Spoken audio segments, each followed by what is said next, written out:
सरकारने राजीनामा दिले पाहिजे असं माझं मत. सरकारने राजीनामा द्यावा अशी मागणी आघाडीच्या वतीने आम्ही बदलापूर असेल किंवा अनेक अन्य ठिकाणी असतील यांच्या महायुतीच्या सरकारच्या काळामध्ये कोणती महिला, कोणती माता, कोणती भगिनी या ठिकाणी सुरक्षित नाही. या खरं तर आज लाजिरवाणी गोष्ट आहे. देवेंद्र फडणवीस यांचं लक्ष या कुठल्याही गोष्टीकडे नाही. गृहमंत्री होऊन त्यांनी आज महाराष्ट्र राज्याचा खरं तर आम्हाला आज ही वेळ आली की आज किती महिला भगिनी या ठिकाणी बसल्या तुम्ही विचार करा. 3 वर्षाच्या जीवनावर ज्यावेळेस अत्याचार होतो, अन्याय होतो त्यावेळेस गृहमंत्री काय झोपलेले आहेत का? खरं तर महाविकास आघाडीच्या वतीनं आम्ही या ठिकाणी मूक आंदोलन या ठिकाणी करत आहोत.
ज्या प्रकारे महाराष्ट्रामध्ये महिलांवरच नाही तर त्या लाडक्या बहिणीच्या मुलीवर देखील आज या बदलापूरमध्ये शाळेमध्ये ज्या ठिकाणी काय सुरक्षा नसावी, सीसीटीव्ही सर्व्हिलन्स देखील त्या ठिकाणी अवेलेबल असतं आणि अशा पश्चातमध्ये एका लहान मुलींवर लैंगिक अत्याचार होतो. त्याच्या निषेधात आज आम्ही खरं तर भारत बंद ठेवलं होतं महाविकास आघाडीच्या वतीने.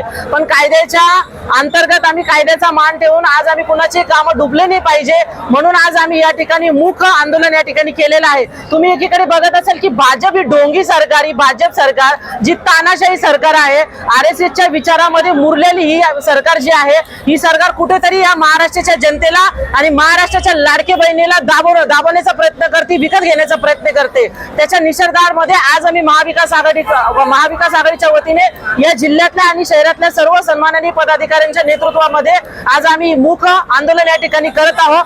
आमची मागणी आहे की बदलापूरमध्ये जो लैंगिक अत्याचार आमच्या मुलीवर झालेला आहे त्या नराधमाला फाशीची सजा झाली पाहिजे. त्याचबरोबर आदरणीय गृहमंत्री देवेंद्र फडणवीस साहेब यांना आता गृहमंत्री पद सांभाळता येत नाही, त्यांना पेलल्या जात नाही, म्हणून त्यांना आमची कळकळीची विनंती आहे महिला भगिनीकडनं की आपण आपल्या गृहमंत्री पदाचा राजीनामा द्यावा. बदलापूरची घटना घडून या दिवस संपूर्ण महाराष्ट्रात रस्त्यावर आहे, पण भाजप आज निषेधासाठी पुढे आली आहे. तेच मला सांगायचंय की आज आवर्जून भाजप आली. इतके दिवस भाजप झोपले होते का? कारण यांच्या नेतृत्वामध्ये अशा अन्याय अत्याचार होते आणि महाविकास आघाडी आज जनतेचा कौल हा महाविकास आघाडीकडे आहे. महाविकास आघाडी आज या महाराष्ट्राच्या लाडक्या बहिणीचा खरा अर्थाने विचार करते आणि त्या लाडक्या बहिणींच्या मुलीसाठी आज रस्त्यावर महाविकास आघाडी उतरलेली आहे.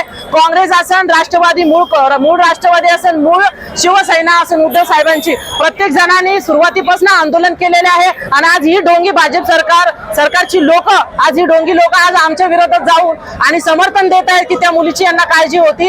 यांना जर खऱ्या अर्थानं काळजी होती तर इतके दिवस यांना झोप कशी लागलेली होती.